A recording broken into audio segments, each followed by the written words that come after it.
On se retrouve pour la conférence de presse, non pas de Carlo, mais de Davide Ancelotti, l'entraîneur adjoint et fils de Carlo, qui était aujourd'hui l'entraîneur du Real Madrid, puisque l'Italien père était suspendu. On écoutera également Coudette, rapidement l'entraîneur d'Alaves, et puis Dani Ceballos pour conclure. Mais avant, n'oubliez pas le petit like, le petit partage, le petit à la Madrid dans les commentaires. Ça fait toujours plaisir et ça soutient le travail. Real-france.fr pour toute l'information au quotidien et en continu, où vous pouvez retrouver notamment en format écrit évidemment les conférences de presse, les réactions, les notes, etc. etc. L'application est également dispo Android et iOS. Real France, le lien est dans la description. Et puis c'est parti, on enchaîne avec Carlo Ancelotti, non pas Carlo, Davide du coup.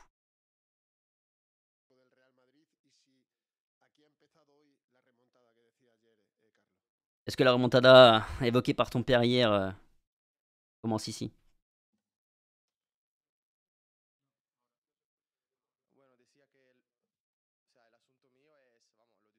Par rapport à mon cas personnel, j'en ai beaucoup, j'ai beaucoup profité.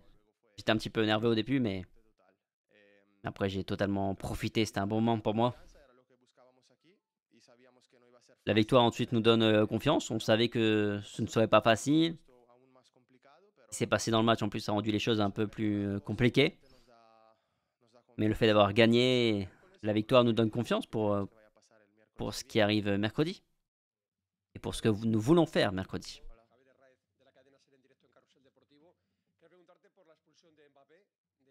Question sur l'expulsion de Kylian Mbappé.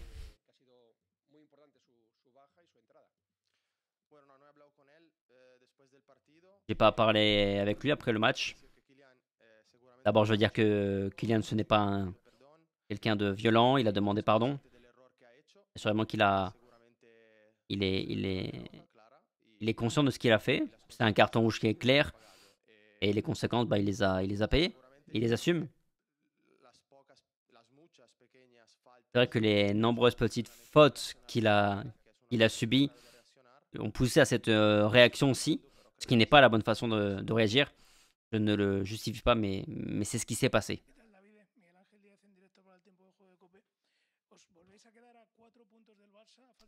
Vous revenez à 3 points, à 4 points du Barça.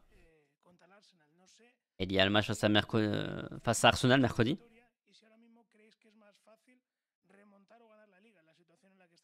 C'est quoi la situation la plus compliquée? Gagner la Liga ou remonter face à Arsenal? Les deux choses sont difficiles. Évidemment qu'on va essayer sur les deux tableaux. Nous savons que nous avons les qualités pour le faire. On sait on doit gagner. Avoir les qualités que nous avons, ce n'est pas suffisant. Il y a certaines choses qui doivent bien se passer. On le sait, mais tout le monde doit être convaincu que nous allons essayer de le faire, que ce soit en Liga ou en Ligue des Champions également.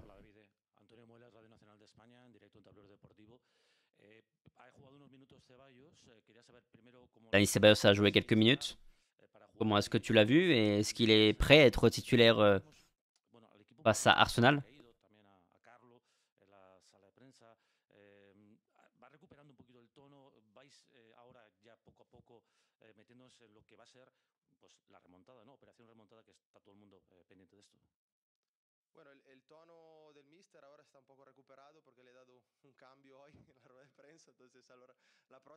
L'entraîneur va pouvoir, Carlo va pouvoir respirer parce que je vais le remplacer en conférence de presse, donc il sera un peu plus énergétique, animé.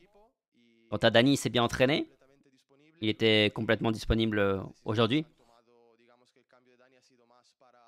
Après son entrée en jeu, c'était un peu pour gagner un peu plus de temps, pour jouer un match qui devenait un peu fou. Et nous ne voulions pas de cela à la fin. C'est un joueur qui est totalement prêt pour être mercredi.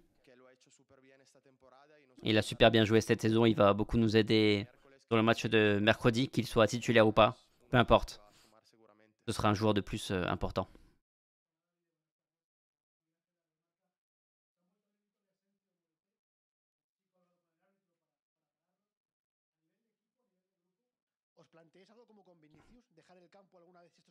Question par rapport à Asensio et les chants qui se sont produits à son encontre.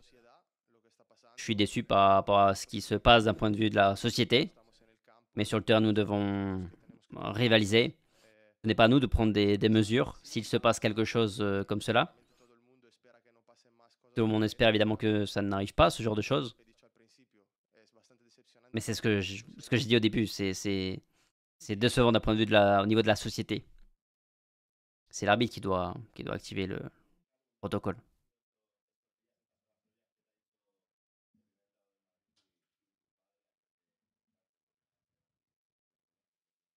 Question par rapport à sa position sur le banc.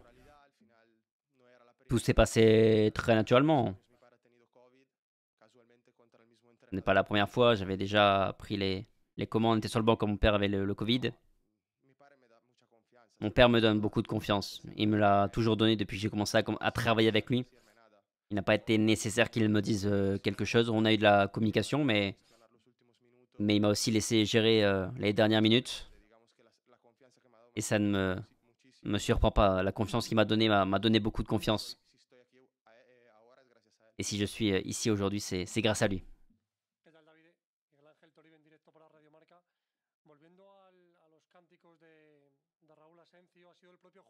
Pour revenir par rapport au chant contre Asensio, c'est le propre joueur qui a demandé à l'arbitre d'activer le protocole.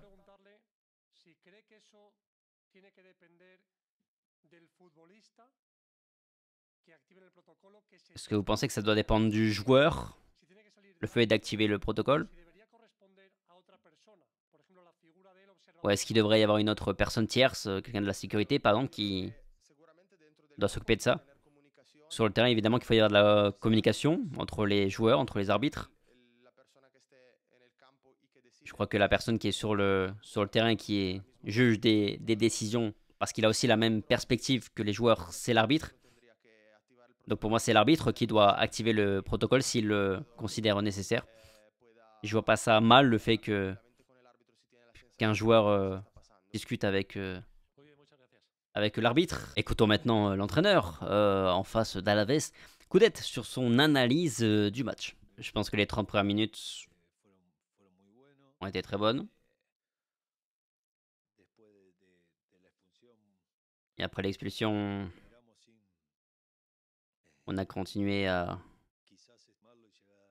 bien jouer sans réussir à leur poser vraiment de problèmes. Puis après l'expulsion de Manu, on a généré très peu de dangers. Le match s'est rééquilibré. On a essayé de donner tout ce que l'on avait pour aller égaliser, pour aller gagner le match. Essayer de gagner le match. Mais on n'a pas réussi. C'était beaucoup plus compliqué pour le Real Madrid pour Alaves, pardon, de poser des problèmes au Real Madrid après l'expulsion.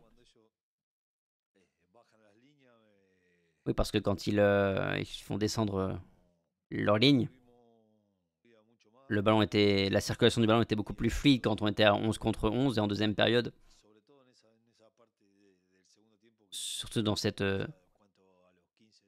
partie, je sais pas, pendant 15-20 minutes, à l'expulsion de Manu. On n'a pas réussi à les gêner comme on l'a réussi à le faire sur la première période. Mais c'est aussi un adversaire de très haut niveau. Au niveau individuel, ils ont des bons joueurs. Je pense qu'on a toujours eu le contrôle du match. Mais oui, on reste un peu avec un goût amer en bouche. Surtout sur cette première période, parce que je pense qu'on aurait pu tranquillement au moins marquer un but. Comment doit jouer le Real Madrid pour réussir l'objectif? Réussir ce que tous les Madridistas ont en tête mercredi. On a besoin de joueurs qui vont se donner à 200%, avoir des fans dévoués, qui croient comme nous, on croit en cette qualif. Tous ensemble, on sera plus forts et mercredi, on vous attend pour réussir à renverser un résultat, après un résultat qui a été négatif. Un message pour les Madridistas. Leur dire merci pour le soutien qu'ils nous apportent à chaque match. Et on vous attend mercredi parce qu'on a besoin de vous plus que jamais. Voilà, fin des déclarations d'après-match de Davide Ancelotti, Coudet, l'entraîneur de Alaves, et puis Dani Ceballos, le petit message de la fin. Avant le match de mercredi face à Arsenal. Sur ce, merci d'avoir regardé la vidéo jusqu'au bout. On se retrouve demain lundi 12h30 pour la revue de presse d'après-match et avant Arsenal également. On se retrouvera aussi demain soir 21h30 en direct pour la grande preview du match face à Arsenal. Et puis après, vous connaissez les rendez-vous. Sur ce, on se dit à très vite. Passez une bonne soirée. On se dit à très vite sur la France. Ciao.